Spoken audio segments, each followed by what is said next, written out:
Salut tout le monde. Show numéro 3 sur Twitch. Nous sommes Complexix, cabinet conseil et centre de formation. Et mesdames, messieurs, vous écoutez Exposé.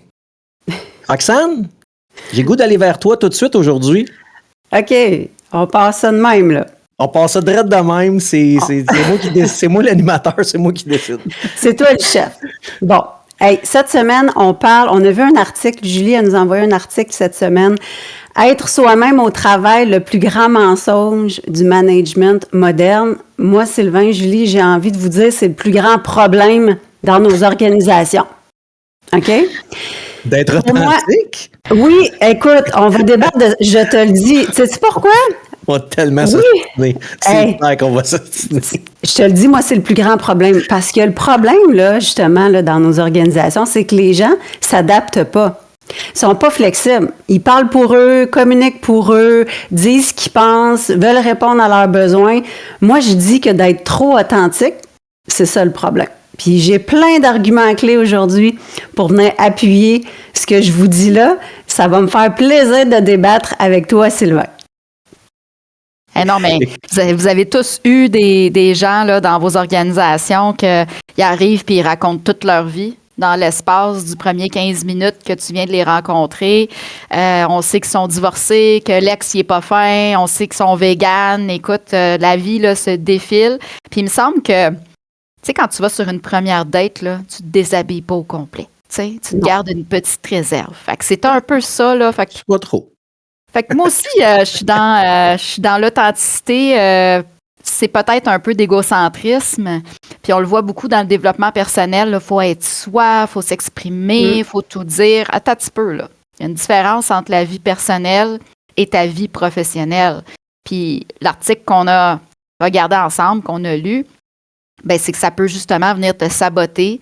Puis au lieu d'être un succès professionnel, ben ça te dirige tout droit dans l'échec. Et c'est aberrant parfois. Fait que là, on t'écoute, Sylvain. Non, mais attendez. On t'écoute, Attends, Sylvain. j'ai pas fini. J'ai plein d'affaires à dire, là. Ben là, tu vas attendre ton tour. Non, mais attends.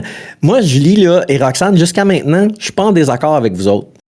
OK? Honnêtement, c'est vrai que trop, comme pas assez, on va se le dire, la modération a bien meilleur goût. OK, mais arrêtez de faire des slogans. Des slogans. Mais nous-mêmes, chez Complexix, on parle d'authenticité, mais attention, jusqu'à quel niveau, à quel point. Moi, je pense que l'authenticité, ça demeure un outil important, surtout quand on parle de gestion. Cependant, en effet, je suis d'accord avec vous autres. À un moment donné, ta vie personnelle, puis ouais, c'est peut-être trop. Bref, je veux pas aller plus loin parce que j'ai vraiment le goût de m'ostiner avec vous autres aujourd'hui. Roxane, vas-y donc, tu disais que tu avais peut-être autre chose à rajouter. Alors, moi, j'ai pris plein de notes, j'ai sorti plein d'affaires. Ça dépend de ce que c'est l'authenticité pour chacun. Parce que être authentique, c'est pas dire tout le temps ce que tu veux, au moment où tu veux, à qui tu veux, de la façon que tu veux. C'est pas ça être authentique. Ça, c'est de ne pas considérer les autres. Ça, c'est de manquer. Ça, c'est de vomir. Puis, en fait, c'est de manquer d'intelligence émotionnelle. Parce qu'être authentique, là, c'est de considérer, oui, il y a moi, là, je suis comme je suis, j'ai le droit d'avoir des valeurs, j'ai le droit d'avoir des opinions, mais il y a l'autre aussi. Puis, il y a le contexte dans lequel je me retrouve. Puis, en faisant mes recherches, puis en regardant, j'ai trouvé un concept vraiment intéressant. C'est l'authenticité stratégique. Avouez que c'est intéressant. Intéressant. Ben oui, parce que, tu sais, tu peux dire les choses, tu peux démontrer aux gens qui t'es, montrer ta nature, tout ça, c'est merveilleux. Mais l'authenticité stratégique, c'est de choisir qu'est-ce que je vais montrer, comment je vais le montrer, à qui je vais le montrer, puis au moment où je vais le montrer. Puis moi, je pense que c'est vraiment ça la clé. J'adore ce concept-là. Qu'est-ce que vous en pensez? J'adore ça. Ça fait bien du sens. Et là, je veux pas on va s'en aider dans toutes les directions. Oui, c'est pas grave, ça. C'est évident qu'on s'en aide dans toutes les directions. Mais, tu sais, on parle d'authenticité dans nos organisations. Parfait. Engage donc les bonnes personnes. Non, mais engage les bonnes personnes. Profil Nova. Oui, mais Profil Nova, Sylvain, on va vous faire ça, nous autres, le profil Nova, pour vous, ça va nous faire plaisir. il y a Mais- plein d'entreprises qui font pas de tests psychométriques à Ah oui, je sais l'embauche. Puis ce qu'on raconte en entrevue, on peut bien dire ce qu'on veut en entrevue. On peut être bien T'as bon raison. en entrevue, puis quand on arrive sur le terrain, c'est une autre paire de manches. J'ai Fait toujours que, dit qu'une entrevue, c'est 50-50. Tu absolument. sais pas ce que tu vas avoir. La personne peut être excellente en entrevue, c'est vrai. Mais il y a des processus quand même à l'embauche. Quand tu fais ça un peu les yeux fermés, quand tu choisis n'importe quel CV, ça à pile parce que tu as besoin de quelqu'un, tu sais, puis on reviendra pas. La semaine passée, on en a parlé un peu de productivité. Moi, je pense que définitivement, il y a quelque chose à faire là dans nos organisations sur les gens qu'on embauche. Mais, tu sais, je veux pas porter de jugement là, puis aller dans des termes qui seraient peut-être désagréables. Mais tu sais, quand on parle de, tu sais, des Karen puis des affaires de même, je veux pas aller là-dedans. Je suis pas super spécialiste de ça, mais tu sais, C'est pas spécialiste des Karen. ben, dans le sens où ça serait difficile pour moi de l'expliquer, ce phénomène-là. Mais on peut pas savoir quand on embauche quelqu'un si justement c'est pas quelqu'un qui va étaler sa vie au grand jour à n'importe qui, n'importe quand, n'importe comment. Fait que j'aime ça ce que tu dis, Roxane, l'authenticité stratégique. Vraiment. Puis, Mais encore tu sais, faut-il que la personne connaisse ça. Encore faut-il que la personne ait été éduquée pour ça. Tu sais, je veux dire, comment ça se fait écoute, qu'on raconte notre vie à n'importe qui, n'importe quand, n'importe comment? mais tu sais, pour l'authenticité, là, c'est pas juste, ou le problème Dire. d'authenticité, c'est Ouais. pas juste de raconter notre vie, puis de. Non, je suis C'est pas d'accord. ça, c'est de pas être capable de s'ajuster au contexte ou aux gens avec qui on est, tu sais. Avoir des valeurs tellement fortes que tu es tout le temps déclenché, tu es tout le temps en confrontation, que tu n'es pas capable d'être ouvert à l'autre, de l'écouter, de te mettre dans sa posture. Tu sais, moi, je pense que c'est ça. Puis Écoute, l'enjeu. Exactement. Puis je pense que, tu sais, on peut pas savoir à 100% qui est une personne quand on l'embauche. Puis c'est pas vraiment ça le problème, en fait. Tu sais, oui, il y a plein d'outils qu'on peut utiliser pour s'assurer d'une cohérence entre la culture, les valeurs de ton organisation puis les gens que tu embauches. Mais moi, je pense que c'est une question de développement aussi, tu sais. Avouer l'enjeu. Tu sais, nous, là, on rencontre des équipes à chaque semaine. C'est quoi le problème? Le monde ne sont pas capables de se parler, ils sont pas capables de travailler ensemble, ils sont tout le temps en confrontation. Ils sont pas capables tu sais, de se gérer. ils sont pas capables de se gérer. Tu sais, pour moi, c'est ça, c'est tout autour de ça que ça tourne, l'authenticité. Tu sais, je peux être moi-même sans me dénaturer. Je peux partager mes couleurs, puis tu sais, faire profiter mon équipe, puis l'organisation, mes employés de qui je suis, de mes forces, tout ça, mais il faut que je sois capable d'aller dans le cours de l'autre, puis d'être ouverte à ça, tu sais. Fait que moi, c'est ça. Fait que, tu sais, c'est pour ça que je dis que c'est le plus grand problème des organisations, parce que l'enjeu, c'est quand les gens sont pas capables de s'adapter, puis de passer par-dessus qui ils sont momentanément là, dans le contexte dans lequel ils se retrouvent. T'sais, je suis certaine que vous êtes d'accord avec moi, on rencontre des gens toutes les semaines qui ont des motivations idéologiques dans le tapis, OK? T'sais, vraiment qui ont des valeurs. Ben, c'est ça. Puis, c'est difficile là, de passer, parce que ça fait partie de notre authenticité. Là. C'est toi, là, c'est ta personnalité, c'est ce qui te définit. Avoue que c'est tough des fois là, de juste faire comme je me ferme la puis.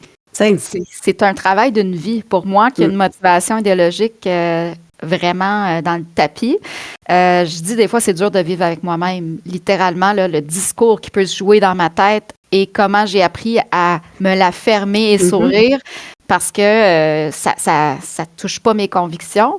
Mais tu n'as pas le choix. Si tu veux être capable de t'ajuster dans un environnement professionnel, de conserver ton emploi, de devenir bon, d'être, tu l'as dit, stratégique, d'exercer une influence.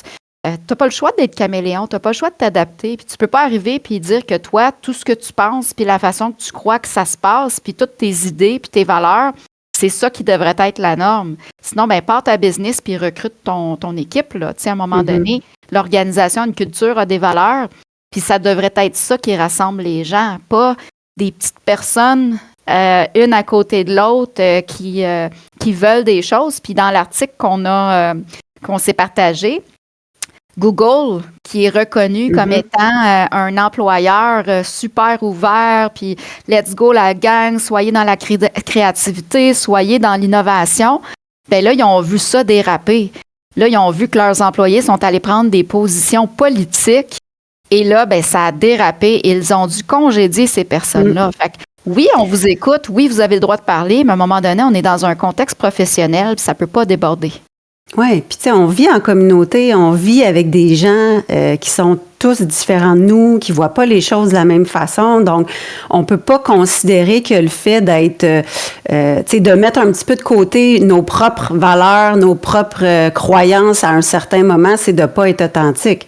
Tu sais, je te pose la question, Julie, as-tu l'impression de manquer d'authenticité quand justement tu te gères puis que tu dis, OK, là, faut que je me la ferme puis il faut juste que, tu sais, que je passe à côté. Tu sais, as-tu l'impression de pas être authentique? Pas du tout. Je me rends service, puis je rends service aux autres. Ces gens-là... Oui. Non, oui, mais ces gens-là, les gens qui sont comme ça, là, ils n'ont pas ce mot-là dans la tête. Là. Ils ont pas... Je pense pas qu'ils se disent « Hey, moi, aujourd'hui, j'ai vomi tout ce que j'avais à vomir, j'ai été authentique. » Mais non. Ces gens-là c'est souvent des gens qui manquent d'écoute, des gens qui savent, des gens qui ont toujours raison, qui veulent trouver des solutions à tes problèmes au lieu de t'écouter. Ils vont te donner 200 solutions pour tous tes problèmes, puis toi, tu es assis, tu les regardes aller, puis tout ce que tu fais, c'est que tu écoutes. En fait, à ton détriment, un peu. En fait, tu n'écoutes plus bien, rendu là. Tu reçois des balles. Fait que, tu sais, je pense, si ces gens-là se disent authentiques, clairement, ils sont à côté de la traque, on s'entend, mais tu sais, on le vit dans les organisations, on le vit dans notre vie personnelle, avec des amis ou avec des gens qu'on rencontre ici et là, mais dans les organisations, vous parliez tantôt, tu sais, vous n'avez pas dit le mot culture, mais tu sais, on revient souvent avec la culture. La culture est importante, puis des fois, c'est l'œuf ou la poule. Là. Nous, en tant qu'on a tous eu la chance de gérer du monde, ben en tant que gestionnaire, tu fais quoi? Tu te fermes les yeux puis tu laisses ça passer? Ou tu interviens, puis là, c'est sûr que tu casses des pots, là. Puis il faut que tu gères. Fait que c'est ça aussi, là, tu sais, ces gens-là sont souvent laissés à eux-mêmes. C'est des gens qui font peur. C'est des gens qu'on a peur de gérer. Puis souvent, ces gens-là... Des personnalités difficiles. C'est des personnalités difficiles. Puis on va essayer de les gérer. Puis là, qu'est-ce que ça fait? Ça les craint d'un niveau de plus. Fait que c'est tough quand tu es un gestionnaire et que tu n'as pas tous les outils et toutes les ressources pour être capable, ou que ton organisation ne met pas de l'avant une certaine culture. C'est des problèmes profonds qu'on jase à toutes les semaines, les filles. Je ne sais pas comment on va s'en sortir. Moi, penser là, que tout le monde serait 100% authentique. Là. Mettons qu'on arrive, on n'a pas de fil, ça serait le chaos total. Moi, j'ai pas envie de savoir, Julie, tout ce qui se passe dans ta tête tout le temps. Là, fait que, non, mais c'est vrai. Là. Tu sais, il y a un film là-dessus, là, le gars, il entend tout ce que les gens ils pensent dans leur tête. What Woman Want, avec Mel Gibson. Avec Mel Gibson. C'est pas un excellent film, mais bon. En tout cas, le concept est très drôle, mais tu sais, c'est impossible. Là. On peut pas être 100% soi-même tout le temps. Puis, tu sais, quand on parle d'authenticité puis de leadership, là, tu sais, on demande aux gestionnaires d'être authentiques. Pour moi, c'est plus dans le fait d'être capable de nommer les vraies choses. Puis d'user d'influence, parce que c'est ça, tu sais, leadership et authenticité, c'est vraiment lié. Je veux dire, si tu veux influencer le maximum de personnes, si tu veux toucher aux gens, si tu veux répondre à leurs besoins, tu veux les amener à atteindre des objectifs puis à ce qu'ils te suivent, puis on parle du maximum de personnes, tu n'as pas le choix de t'ajuster, t'adapter, puis de justement d'être stratégique dans ton authenticité aussi. Puis je pense que c'est pas de se dénaturer ou c'est pas... au contraire. Fait que ça, tantôt, je disais, ça dépend ce que c'est l'authenticité pour chacun de nous, tu sais. Oui, bien, il faudrait le définir, puis le comprendre, puis en faire quelque chose de démocratiser parce que les gens crient haut et fort. Tu sais, moi, je pense comme ça, puis les entreprises sont pris avec ça, là. Je veux dire, il y a des gens à l'intérieur des organisations qui... C'est comme ça, là, j'ai le droit de le dire, c'est ça que je pense, c'est ça que je vais dire. Puis oui, on encourage la transparence, on encourage les dialogues sains, on encourage les gens à faire preuve de courage managérial, mais il y a des limites. Tu sais, c'est pas la liberté d'expression à tout prix. On est dans une organisation avec un cadre, avec une structure, avec des valeurs, avec une culture. Et il y a des procédures. On doit travailler selon ce cadre-là. Et si ça ne fit pas avec nous, ben c'est à nous de dire eject, puis va-t'en ailleurs. Mais de pourrir la vie de tout le monde au nom de l'authenticité, c'est sûr que pour moi, c'est pas super. Quand tu dis ça, là, Julie, de pourrir la vie de tout le monde au nom de l'authenticité, tu parles de la personne qui pense être authentique, là. Tu parles-tu de l'organisation qui laisse ça aller? Non. Ben, il y a un peu des deux. C'est sûr qu'on est victime. Tu sais, moi, on l'a eu chez Complexix, cette valeur-là. L'authenticité, ça a fait partie de nos valeurs pendant 1 an. Puis, savez-vous, c'est quoi qui a sauté? Vous étiez là. On a décidé ça ensemble dans notre planification stratégique. Mais oui, l'authenticité, elle a sauté. Puis pourquoi? Parce que c'est pas ça qu'on voulait. C'est pas ça.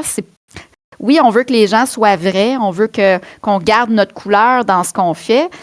Mais on doit faire preuve d'autorégulation, d'adaptation puis d'ajustement tout le temps, tous les jours, tous les clients qu'on rencontre, dans tous les événements qu'on fait. Donc, il faut s'adapter. Fait que l'authenticité, je crois que ça s'applique plus dans la vie personnelle. Tu sais, qu'on peut se dire, ben je vais vivre mon authenticité, je vais affirmer mes limites. Là, j'ai un droit de parole au niveau de la société, politique, etc. Mais quand j'arrive au travail, je suis payée par une organisation pour faire un rendement à l'intérieur d'un cadre X. Il faut bien que je le respecte, ce cadre-là. Puis, trouvez-vous que, justement, tu sais, de prôner un peu ce message-là, puis, tu sais, de donner le message aux gens, tu sais, soyez vous-même, puis, tu sais, être soi-même, c'est sûr, là, c'est ça qu'on veut, là. Tu sais, c'est beau, puis je veux dire, on doit se reconnecter à qui on est, tu sais, la compréhension de soi, la connaissance de soi, c'est un des piliers de l'intelligence émotionnelle, mais je trouve que, mettons, les jeunes générations, on dirait que c'est comme un peu dangereux parce que je trouve qu'eux autres sont vraiment campés sur cette position-là, tu sais. Ils sont vraiment dans l'affirmation. Puis, tu sais, je veux pas généraliser, puis, tu sais, je veux vous entendre par rapport à ça, mais je trouve que sont des fois un peu centrés sur leurs besoins. Puis, je reviens à ce que je disais, pour moi, le manque d'adaptation puis d'ouverture aux autres. Je trouve que ça peut amener un enjeu beaucoup plus grand dans les équipes de travail. Mais puis de l'autre côté, on a les plus vieilles générations qui, elles aussi, manquent d'adaptation puis de flexibilité parce que, une autre chose que j'observe, puis je ne veux pas froisser personne, mais je trouve que plus on vieillit, puis je vais m'inclure, probablement je vais être là moi aussi, là, mais plus on vieillit, plus on devient ancré dans des comportements, dans nos valeurs, dans nos motivations, puis on veut être authentique, là. Tu sais, moi, ma mère, là, plus elle vieillit, je vous dirais que je vois vraiment qui elle est, tu sais, dans toutes ses forces, mais aussi dans toutes ses faiblesses. Puis on dirait que rendu à cet âge-là, ils n'ont plus de filtre. Ah, je sais pas si... Ben, ils ont moins de temps devant eux, fait que, tu sais, il y a comme une urgence d'être. Peut-être, tu sais. Fait que, bref, tu sais, si on ramène ça à l'organisation, on a cet enjeu-là aussi dans les équipes de travail, là. Tu sais. Moi, je ne sais pas trop quoi te répondre à ça, Roxane. Honnêtement, je suis un peu... Sans mots. Non, mais je sens... Ça prend de l'authenticité tabarnouche dans la vie. Tu comprends-tu? Il faut être authentique. Je suis une personne authentique.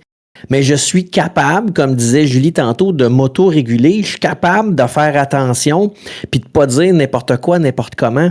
Mais je pense, très humblement, que le succès que j'ai eu comme gestionnaire pendant ma carrière, c'était que, entre autres, j'étais authentique. Hey, c'est sûr que c'est venu me mordre d'une fesse de temps en temps. C'est ça que j'allais dire. C'est sûr, Julie, que c'est venu me mordre d'une fesse de temps en temps. C'est la même chose, là. J'ai été super authentique dans ma carrière. J'ai connu un succès, j'ai eu des opportunités. J'ai vécu des choses extraordinaires. Mais ce même rayonnement-là que j'ai eu, je me suis fait mordre les fesses une couple de fois aussi. Mais je suis d'accord, mais c'est vrai, Julie, pour celui ou celle qui est rigide, puis que tout le monde dit « Oh, quelle belle rigidité! Il est rigoureux, il est discipliné. » Ben oui, mais tout le monde te trouve bête, bâtard. Fait que, tu sais, je pense qu'il y a tout le temps un downside à ton côté le plus fort. Je trouve ça triste qu'on ait cette conversation-là. Elle est cool, notre conversation. Non, moi, je trouve pas ça triste en tout. Je trouve ça super intéressant. Non, mais c'est intéressant, Rox, c'est intéressant, mais je trouve ça plate. Soyons authentiques dans la vie. Si on n'est pas authentique, tabarnouche, qu'est-ce qu'on est? Non, mais on dit pas l'authentique. Non, c'est ça. C'est pas ça, en fait. C'est pas... Attends. Attends. Tu es authentique, Julie est authentique, je le suis, puis on est capable de se parler, de s'autoréguler, entre autres. On est capable de réfléchir pendant qu'on est devant l'autre, faire comme « Ouais, OK, je pense que j'irai pas là. » Mais il y a des gens que je connais, que j'ai connus dans des organisations, que je connais dans ma vie de tous les jours, que eux autres, que tu veuilles l'entendre, cette vérité-là ou pas, je vais te le dire, moi, comment que ça marche. Je le sais, moi. Moi, je sais. Toi, je vais t'expliquer comment tu devrais faire la vie. Mais ça, eux, est-ce qu'ils jugent que c'est de l'authenticité? Je suis pas sûr qu'ils jugent que c'est de l'authenticité. Je pense qu'ils savent pas écouter et respecter l'autre. Ils n'ont pas d'intelligence émotionnelle. Sylvain, être authentique, c'est plate à mort. Mettons là, qu'on prend une personnalité là, très analytique, très factuelle, qui a besoin de beaucoup réfléchir, qui est plutôt introvertie, qui a de la difficulté à entrer en relation avec les autres et que cette personne est dans un poste de gestion. Puis là, on lui dit, sois authentique. Ça ne marchera pas, là. Il faut faire preuve d'adaptation. Mais on ne dira pas... Tu sais, moi, quand je forme des gestionnaires, là, je fais pas juste leur dire « Oh, ici, dans ma slide numéro 3 de ma formation superviseur numéro 1, je t'indique que tu devrais être authentique. Salut, bonne journée, à la prochaine. » Bâtard, il y a un contexte dans tout ça, il y a une façon d'être authentique, il y a un moment d'être authentique. C'est ça que je veux dire. Ben, OK, je comprends, mais là, quand tu pars avec une généralité de même authentique, je suis pas d'accord, là. Ben, c'est pas une généralité. Faut le mettre dans le contexte. C'est pas une généralité. L'authenticité, c'est un outil pour moi qui doit être utilisé, mais pas tout le temps. Ben c'est ça, mais là, on est d'accord. Là, on est d'accord, c'est un outil. Mais si l'authenticité, ça fait partie de ton toi, là, tu dis, là, moi, je suis une personne authentique, puis ça dirige l'ensemble de tes comportements. Puis il y en a des gens comme ça, là, égocentriques, narcissiques, tu sais, qui prennent toute la place, puis qu'il faut que ça se passe. Tu sais, je veux dire, quand Roxane a vu mon profil psychométrique la première fois, elle a eu peur, tu sais, elle se disait, ben voyons donc. Finalement, je te jure. Ah ouais, elle a eu peur, tu sais. J'ai douté, mais ça va bien au-delà de ça parce qu'il y a toutes les motivations puis les valeurs derrière. Mais tu sais, c'est intéressant ce que tu dis, Julie, parce que l'exemple que tu amènes, moi, ce que ça m'amène à dire, c'est qu'il y a un moment donné où une personne, on peut pas lui exiger de s'adapter ou de, tu sais, à 100%, là, tu sais, parce que je reviens sur ton exemple. De se dénaturer, tu sais, il y a ça aussi, à un moment donné, il faut pas que ça, à 80% du temps, tu sois en mode, je m'adapte, puis je mets de côté mon authenticité, puis ce qui est important pour moi, puis mes valeurs. Mais tu sais, je pense qu'il doit y avoir un équilibre. Puis il y a un moment donné où, oui, dans certains rôles ou positions, puis on le voit régulièrement, il y a des gens que ça marche pas, là. On leur demande trop d'énergie déployée pour essayer de s'ajuster aux autres. Et donc, là, on est plus dans le fait de se dénaturer, tu sais. Donc, tu sais, je trouve ça important de le mentionner, mais c'est quand même ça, le travail qu'on a tous et toutes à faire. C'est pour moi, c'est très lié à l'intelligence émotionnelle, là. Conscience de moi, conscience de l'autre, la gestion des relations, puis, tu sais, comment que je surfe à travers tout ça. Mais je suis d'accord avec toi, Sylvain, ça en prend de l'authenticité, on ne peut pas se dénaturer, mais il faut être capable de s'adapter, par exemple. Puis, tu sais, ça, je pense que, tu sais, dans l'article aussi, ce que ça disait, c'est que ça devient comme un prétexte, là. Ah, ben là, tu sais, on me demande d'être moi-même, puis j'ai le droit d'être moi-même, puis, tu sais, ça fonctionne pas, là. Fait que... tout le monde démissionne parce que tu es toi-même. Exactement. Exactement. C'est ça, tu sais. Fait que, bref, mais moi, je trouve ça vraiment intéressant parce que ça amène aussi toute la notion de leadership, d'influence. Tu sais, parce que, bon, on travaille beaucoup avec des gestionnaires, puis c'est quelque chose qu'on leur dit, comme tu mentionnais tantôt, Sylvain, soyez authentique, soyez vrai, soyez transparent, mais de façon, pour moi, stratégique. Il faut vraiment que tu réfléchisses, tu sais. Ben, j'aime ça, ce que tu as amené aujourd'hui, l'authenticité stratégique. J'aime ça parce que je vais l'utiliser. Parce que c'est ce que je dis aux gens quand je les forme. Mais là, je vais l'utiliser de cette façon-là. Je trouve que c'est bien amené, c'est bien dit. Mais oui, il faut définitivement être capable d'être stratégique. Mais, tu sais, je reviens à ça, là. Quelle organisation? C'est peut-être parce que moi, j'ai eu la chance de travailler pour des organisations qui étaient pas là-dedans, mais quelle organisation te dit que tu peux être authentique tout le temps? Puis que c'est correct, laisse-toi aller, dis tout ce que tu veux quand tu veux. Il n'y a pas d'organisation qui travaille de même. Non, mais c'est le discours qui est prôné. Puis le discours de croissance personnelle des dernières années, il y a même des gens qui disent que ce discours-là développe des gens à être narcissiques. Fait que, tu sais, quand on travaille sur soi, puis que là, on veut définir ses limites, puis qu'on veut être soi-même, puis là, OK, là, on voit des gens là, faire des actes, tu sais, complètement fous, puis là, c'est comme, oh, wow, tu sais, il y a eu le courage de faire ça, mais des fois, tu sabotes ta carrière entièrement, là, puis il y a des conséquences à faire ces actes vus de façon héroïque, là. Fait que, tu sais, je pense que c'est le discours qui émane du développement puis de la croissance personnelle, parce que l'article, dans le fond, celui qui dit ça, qu'on ne peut pas être authentique au travail, c'est un psychologue. Tu sais, donc, on s'en va vraiment dans la psychologie industrielle, si on veut. Et puis là, ben, c'est là qu'on dit, oui, attention, là, il y a des bémols. Donc, oui, tout est ciblé dans les dernières années sur le soi, mais on est un nous au travail. Donc, moi, je sais que je parle trop, tu sais. Fait que je suis consciente de ça. Non, mais je fais exprès de prendre des moments quand on est en équipe, consciemment. J'arrête de parler parce que je sais que je parle trop. Mais je pourrais dire, moi, j'aime ça parler, puis je veux parler, puis je m'en sac de tout le monde, puis je continue de parler parce que ça répond à mon besoin. Ça serait ça, ma pleine authenticité. Mais c'est pas ça que je veux dans le contexte du travail, tu sais. Fait que je m'auto-régule, je me parle, je m'observe, puis je change mes comportements. Ça, c'est possible. L'autre terme aussi, parce que je suis allée dans l'article, il parlait d'un livre là, qui était Don't Be Yourself, puis c'est un Thomas Chamorro Prémusique, en tout cas. Fait qu'il faisait, tu sais, les principaux, justement, concepts qui sont abordés, tu sais. Il y avait l'authenticité versus l'adaptabilité. Puis pour moi, c'est l'authenticité dans la conscience aussi. Tu sais, être conscient, c'est ça que tu dis, tu sais. Être authentique de façon consciente. Parce qu'être authentique de façon inconsciente, c'est là que ça donne un peu du n'importe quoi, là. T'sais? Donc, il parlait de ça. Fait être soi-même, mais savoir comment s'adapter aux situations. L'autre chose aussi que j'ai ressorti, c'est les dangers de l'authenticité qui sont mal comprises. Parce que s'exposer tout le temps, puis exposer justement nos croyances, nos valeurs, nos opinions, ben ça peut être perçu d'une mauvaise façon aussi. T'sais. Donc, ça, je pense pas comme la majorité des gens. Exactement. Les filles, j'ai goût, si ça vous dérange pas, on a des questions dans le chat. Fait que je vais vous en lire une.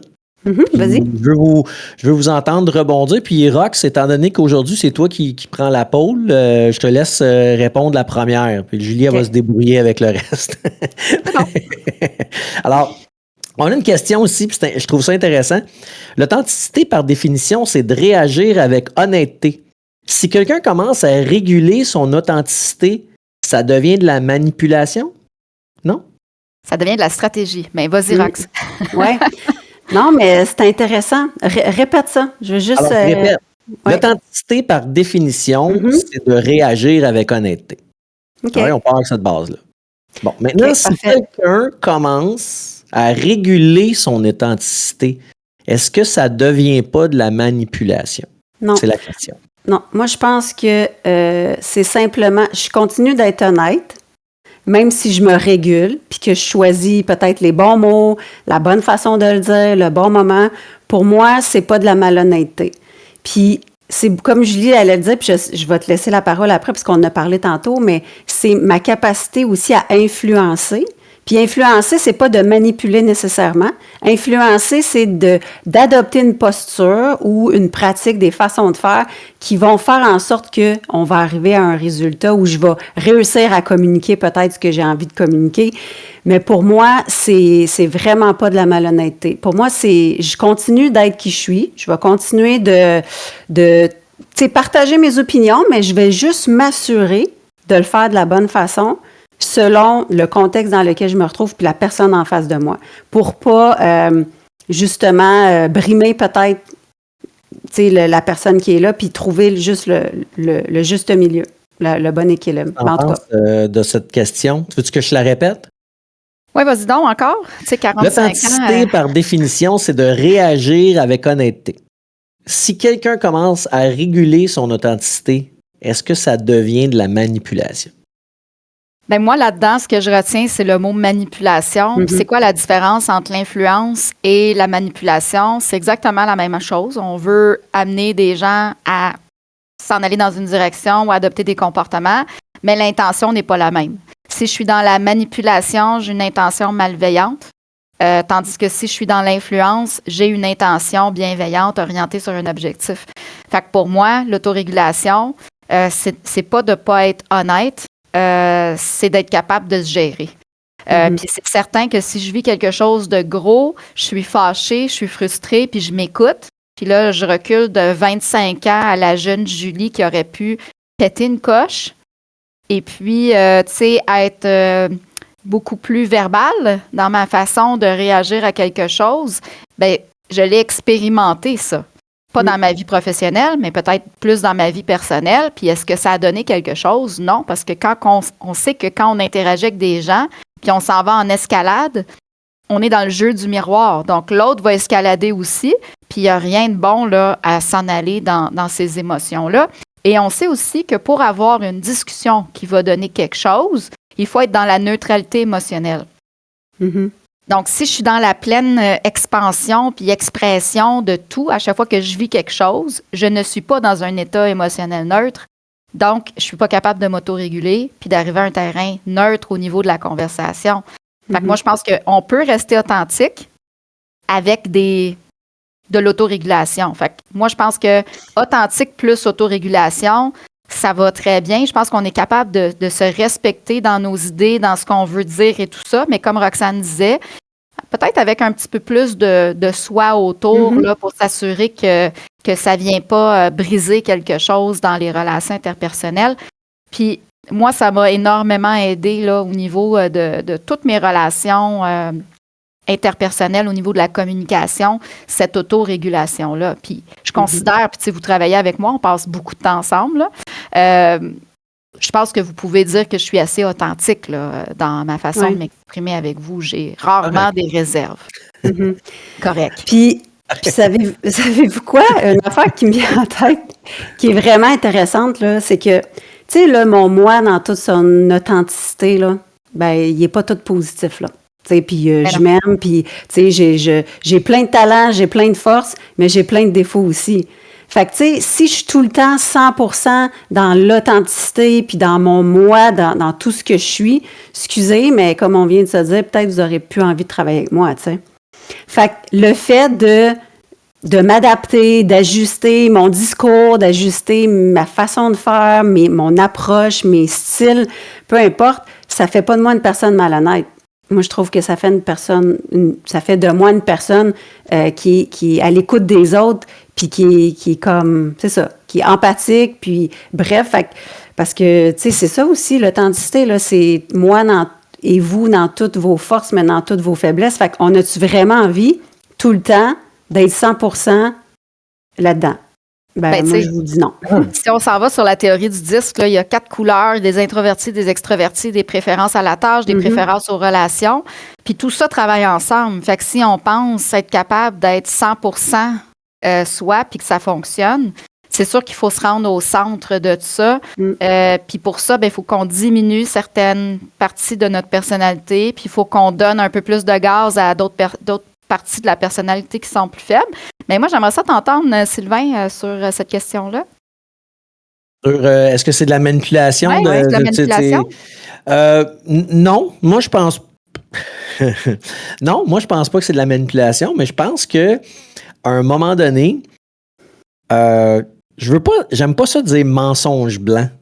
Parce que je trouve que ça dédouane... la zone grise, là. Ouais, la zone grise. Moi, je pense qu'il est nécessaire, à un moment donné, comme tu disais, Roxane, tu sais, d'une certaine façon, puis je regardais du coin de l'œil les échanges dans le chat, puis tout ça pour être capable de vous relancer. Puis, tu sais, les gens parlent, ils parlent présentement d'influence, puis tout ça, tu sais, comment tu sais, c'est quoi l'influence qu'on peut avoir sur les gens? Est-ce que influencer quelqu'un, c'est nécessairement manipuler les gens? Est-ce que c'est être malhonnête que d'influencer? Tabarnouche, j'espère que non, parce que j'ai 75 membres dans mon club de course que j'essaie d'influencer depuis 10 ans. Hey, non, mais tu sais, si Non, mais on se met à dire qu'influencer, c'est manipuler les gens, c'est parce qu'il y a une Non, couple d'influenceurs qui vont se faire ramasser. Ben, Tu sais, je pense, comme Julia disait, ça dépend de l'intention derrière. exact. Tu sais. Puis en fait, j'ai trouvé ça intéressant parce que, tu sais, même dans le chat, j'ai vu ça passer du coin de l'œil. Tu sais, il y a des gens qui disaient, attention, là, ne pas mélanger influencer et influenceur-influenceuse, tu sais, parce que Ouais, aussi. le travail n'est pas nécessairement le même. J'ai rien contre les influenceurs-influenceuses, ils ont le droit d'être. Mais là, on parle d'influencer. Puis ça On fait parle de partie... leadership aussi. Ben, dans non, ben, leadership, exactement. ça va avec l'influence. Tu peux pas Ben, c'est mobiliser des gens si tu n'es pas capable de faire preuve d'influence. Ben oui, Ça va exactement. ensemble. Quand on forme des gestionnaires chez Complexix, c'est des mots qu'on dit. Influence ton équipe, mobilise ton équipe. Puis, ben En oui, fait, once in a while, sois authentique. oui, mais c'est ça la différence entre un gestionnaire aussi puis un leader. Tu sais, un leader, il est capable d'influencer les gens, puis un gestionnaire, il va gérer des dossiers. Fait que, tu sais, des fois, on se ramasse avec des personnes en coaching, en formation, qui sont des gestionnaires, mais ils n'ont pas la notion d'influence. Fait que tu as beau avoir le meilleur système, les meilleures pratiques, si tu n'es pas capable de convaincre les gens d'adhérer puis de te suivre, ça donne rien. Fait que l'influence fait partie du leadership. Puis, C'est indissociable. N'oublions pas une chose, hein. Quand on parle d'authenticité, leadership, mobiliser les gens, tout ça, tu sais, hier, j'étais avec une gang d'agropeurs, je faisais de la formation avec eux, puis, tu sais, je disais, n'oubliez pas que les gens, they're looking up to you. Ils veulent un leader. Ils veulent quelqu'un qui va les influencer, qui va les guider dans la bonne direction. Je n'ai pas dit gourou, je n'ai pas dit secte. J'ai dit quelqu'un qui va influencer, qui va leader, qui va mobiliser, puis qui va faire que les gens vont nous suivre. Puis pas Peu importe manipuler. où on va. C'est pas manipuler. Mais attends. Moi aussi, je prends des notes, là. Est-ce que ça veut dire que parfois on manipule? Ben, c'est là que j'allais. L'influence peut être un outil de contrôle. Puis en fait partie des outils de contrôle. Et là, encore une fois, est-ce qu'on va dire contrôle égale négatif méchant? T'sais, est-ce que le contrôle devient quelque chose de négatif? T'sais, on peut en débattre longtemps. Oui, absolument. Absolument. Mais je pense qu'on est en train de préciser. Là. Plus le débat avance, plus on précise. Là. L'authenticité, on le sait que c'est important. Mais attention. Ouais. L'autre chose qui est intéressante, c'est que, tu sais, ce qu'on dit à nos gestionnaires qu'on forme puis qu'on coach, tu sais, c'est si tu veux influencer puis tu veux mobiliser ton équipe, on leur demande de changer certaines pratiques. On leur demande d'adopter des nouveaux comportements. On leur demande de développer, tu sais, des façons de faire auxquelles ils sont pas habitués de les utiliser, tu sais. Donc, on est-tu en train de leur demander, comme on disait tantôt, de se dénaturer? Est-ce qu'on est en train de leur dire que, tu sais, ils doivent être malhonnêtes puis pas, tu sais, pas dire les bonnes choses, les vraies choses, puis démontrer une facette d'eux qui sont pas, tu sais? Moi, ma réponse, c'est non, tu sais, parce que, comme je vous dis, je prône la responsabilisation, la capacité à s'adapter, puis développer des côtés de nous qu'on est moins habile à utiliser, mais ils sont là, tu sais. Ma réponse, c'est non, mais pensez-vous que ça peut être perçu comme ça des fois? Moi, je pense que la personne qui a l'impression que ce n'est pas de l'adaptation, qu'elle n'est pas confortable à adopter les bonnes pratiques, ben, t'es pas dans la bonne chaise. C'est exactement là que je m'en allais. T'es peut-être pas dans la bonne chaise. Puis, Exact. tu sais, un gestionnaire peut être un excellent gestionnaire avec un profil analytique, un profil collaboratif, un profil, tu sais, où est-ce que la planification est là. Mais il y a tout le volet employé. Donc, si tu es un expert, si tu es en mode gestion de projet, tu es un à côté de l'autre, ça peut très bien fonctionner. Mais dès que tu dois tirer une équipe, que tu dois être un catalyseur de changement, que tu dois avoir des discussions difficiles, que tu dois résoudre des conflits, il faut que tu sois capable d'embarquer dans l'arène. Puis si, effectivement, si tu n'as pas ça en toi, tu peux suivre des formations. Puis moi, je le dis tout le temps, on donne de la formation, on forme plein de monde là, à l'année longue. Mais dans l'échelle de talent, là, dans l'échelle d'habileté avec laquelle on travaille, moi, je dis tout le temps, quand on part avec une analyse là, d'un profil, mais moi, je dis tout le temps, tu peux monter de 2 à peu près, mais tu ne monteras jamais de 6. Là. Ouais. Fait que si tu es un 4, tu pourrais espérer, en travaillant sur toi puis en modifiant tes comportements, atteindre un 6, mais tu ne seras jamais un 10. C'est pas ça ta force. Fait que moi, je focus beaucoup sur regardons là où tu es bon. C'est là qu'on va travailler parce que si tu es un 2, si tu es un 3, j'aurais beau te donner tous les trucs du monde, je m'en vais te dénaturer. Puis là, ça ne marchera pas à long terme, ça va être un échec. Fait que, tu sais, il faut travailler avec les forces des gens. Puis oui, des fois, on n'a pas les personnes qui sont assises dans les bonnes chaises. Je suis d'accord avec toi, Sylvain. Puis là, il faudrait reculer. Pourquoi cette personne-là s'est ramassée dans cette chaise-là, etc. Quels outils on peut lui donner? C'est un autre débat, effectivement. On pourra faire ce débat-là éventuellement, mais oui, j'en aurais long à dire là-dessus d'ailleurs. Mais ouais, ce que tu viens de dire là, Julie, moi, je me reconnais là-dedans. C'est-à-dire que je suis d'accord avec toi à 100%. C'est ça. Si tu n'es pas prête à adopter les bonnes pratiques, you're out. Puis, tu sais, stratégie d'influence, là. Moi, je vais vous partager un livre que j'ai lu. Puis, quand je l'ai lu, il m'a fait vomir, ce livre-là. Genre, je l'ai lu, puis j'étais mal à l'aise à l'intérieur de moi. C'est Les lois du pouvoir, The 48 Laws of Power de Robert Greene. Puis j'ai lu ça, puis c'est les règles du pouvoir qui ont été travaillées à l'intérieur, tu sais, de façon internationale avec des organisations, des leaders, des gestionnaires. Puis ça, là, si tu maîtrises ça, là, t'es censé être bon en business, tu sais. Puis moi, quand j'ai lu ça, j'ai senti plus de manipulation que d'influence. J'ai fait « arc, c'est laid », tu sais.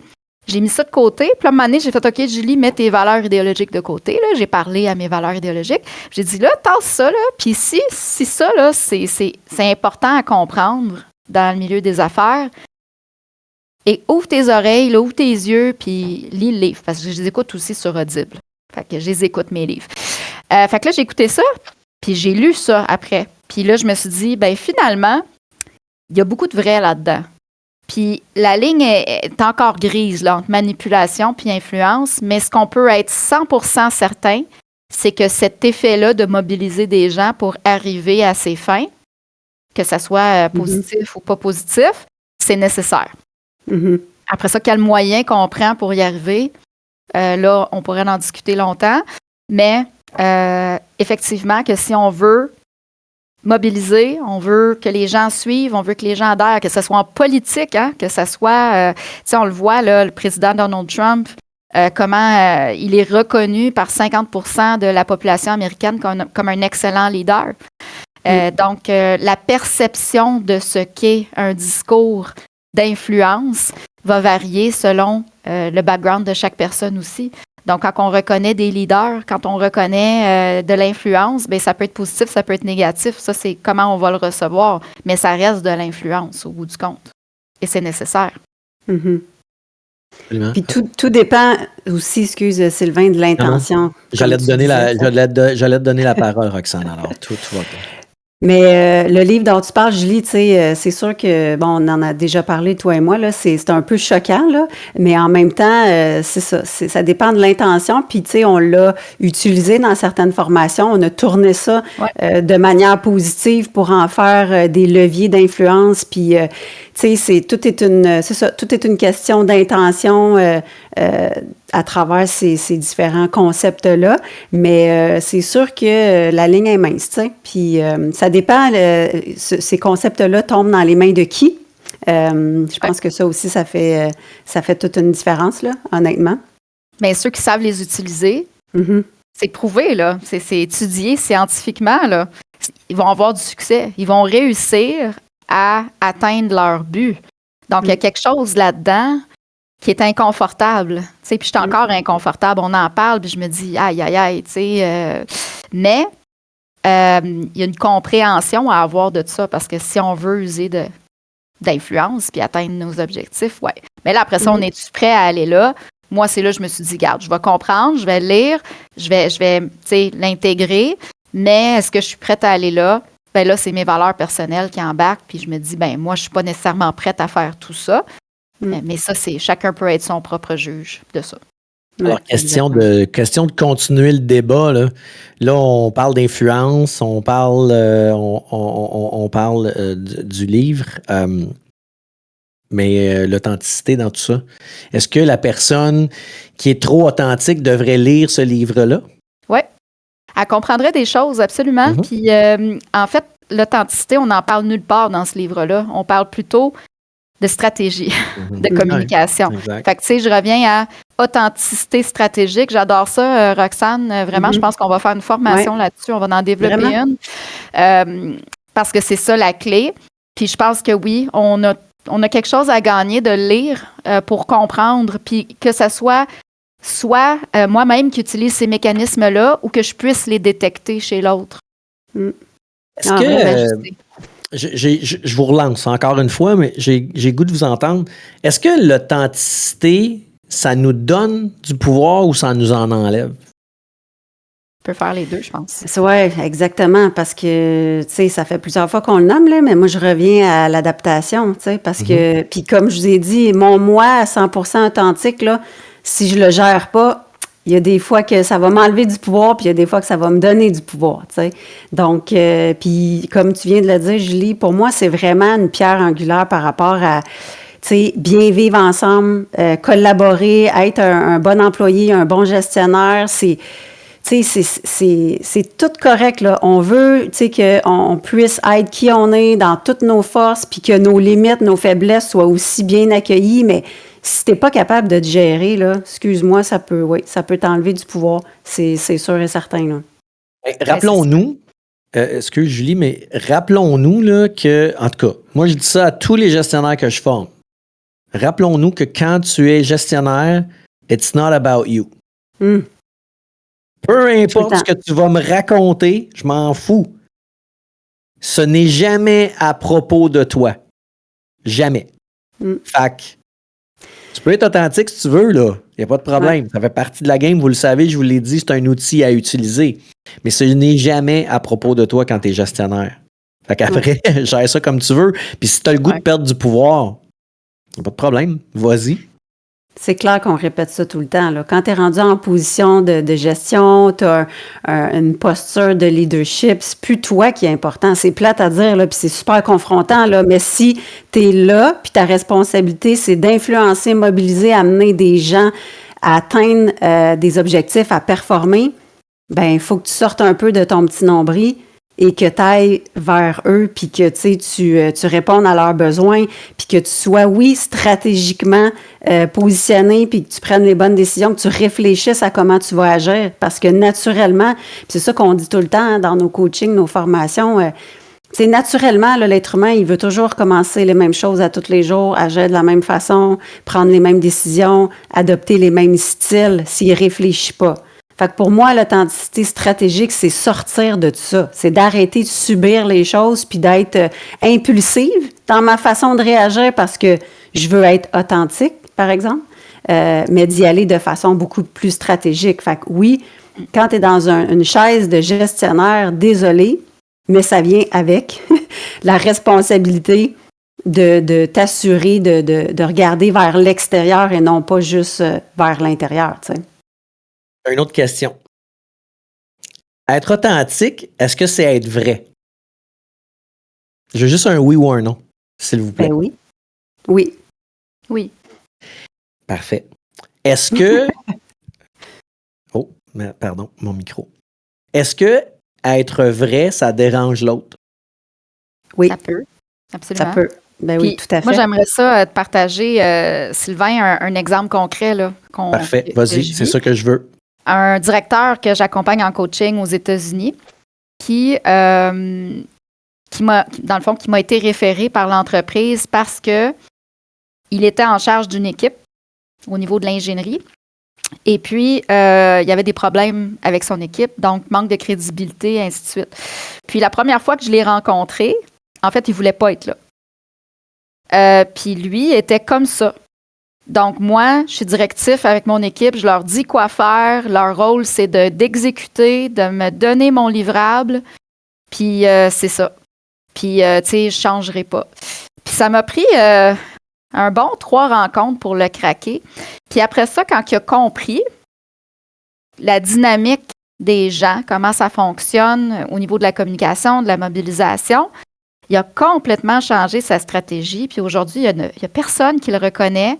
Il y a des rendements super positifs avec son équipe. Il a complètement changé la vapeur de côté. Son équipe est on board avec les ressources humaines. Il me dit, Julie, c'est un miracle qui est arrivé. Puis tout ce qu'il a fait, là, c'est prendre conscience que ses comportements n'amenaient pas des résultats positifs. Fait que est-ce que l'authenticité peut amener quelque chose de négatif? Absolument. Dans ce cas-ci, il était authentique.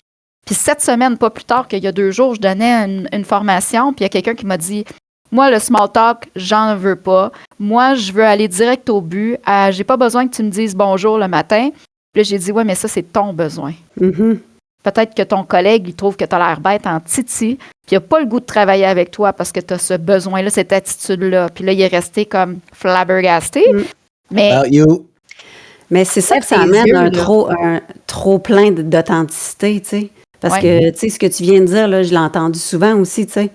Puis avec des termes que je vais pas répéter, là, mais c'est comme je mens, tu sais, j'ai pas le goût, je le ferai pas, c'est pas moi, je suis pas intéressée, tu sais, puis ce discours-là venant de gestionnaire, là, OK?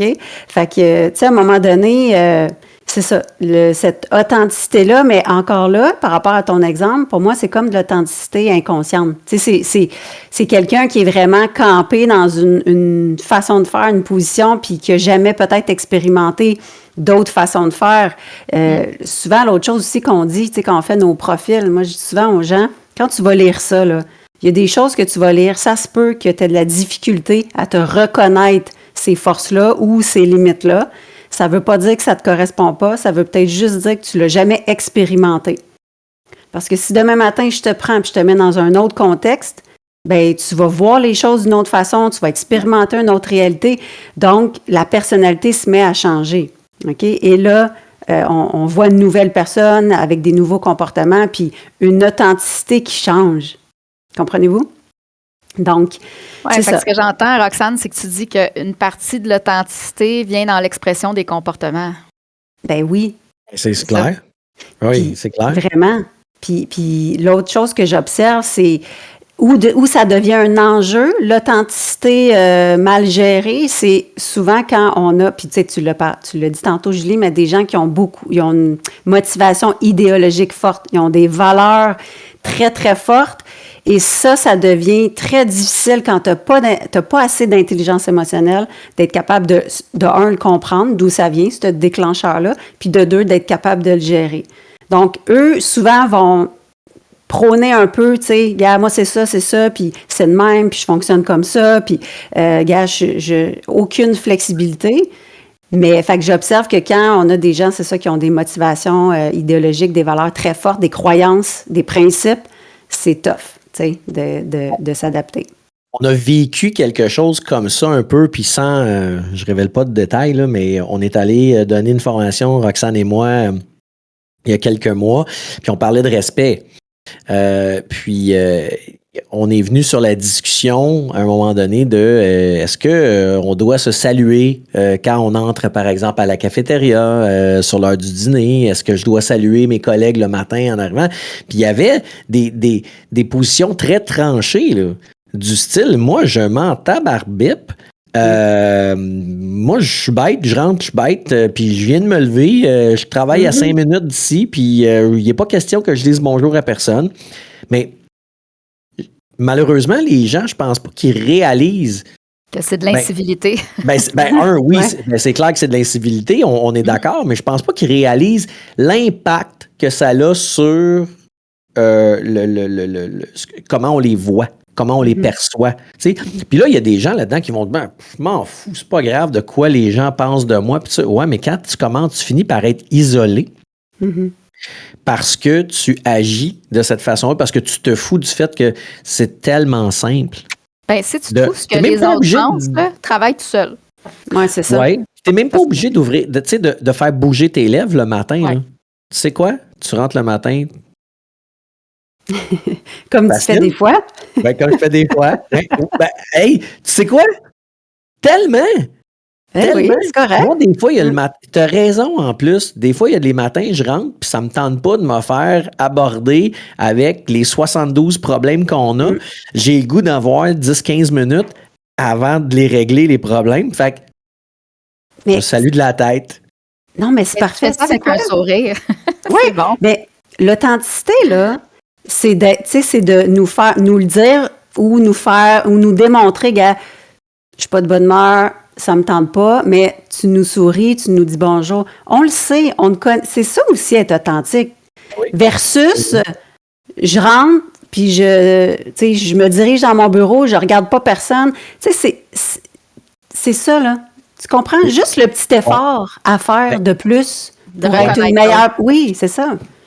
Être authentique ou obstiné, il y a une différence entre les deux, je pense. Oui. Si tu t'obstines à être bête, puis à te camper dans une position qui ne va pas te faire avancer, puis qui va continuer à t'éloigner de tes collègues ou à faire de toi celui ou celle qui a une cible dans le dos. Je veux dire, qu'est-ce que ça t'amène? C'est de l'acharnement. Mais c'est pas facile de travailler sur nous. Moi, je sais, moi, je travaille sur moi-même tout le temps. C'est pas facile. Non. Ça fait plus de 20 ans, puis j'ai pas tout réglé. Fait que je vous confirme. C'est le travail d'une vie, là. C'est sûr. Oui, c'est ça. C'est le travail d'une vie. Hey, je veux vous dire que le show tire à sa fin. Il reste à peu près 3-4 minutes. J'ai le goût quand même qu'on se fasse un petit wrap-up de notre rencontre d'aujourd'hui. Puis si je vais avec toi, là, Roxane, puis je veux pas te coincer, mais tu vois ça comment un peu, justement, ta fameuse authenticité stratégique, là? Oui. Bien, pour moi, l'authenticité stratégique, on va s'en reparler, parce qu'avouer que c'est super intéressant comme concept, parce qu'on se bat à tous les jours pour amener les gens à être meilleurs dans leur capacité à s'adapter, tu sais. Puis pour moi, c'est ça, c'est d'être vrai, d'être moi-même, mais tout en considérant les autres, puis le contexte dans lequel je me retrouve, puis de trouver, comme l'exemple de toi, Sylvain, qui rentre, tu n'aurais pas le goût de nous saluer parce que tu n'es pas de bonne humeur, mais tu fais l'effort. Tu comprends? Tu es toi-même. Fait que c'est de trouver ce juste milieu-là. Puis, quand on parle surtout de leadership, ben, je pense que l'authenticité stratégique est carrément alignée avec ça, là. C'est super important.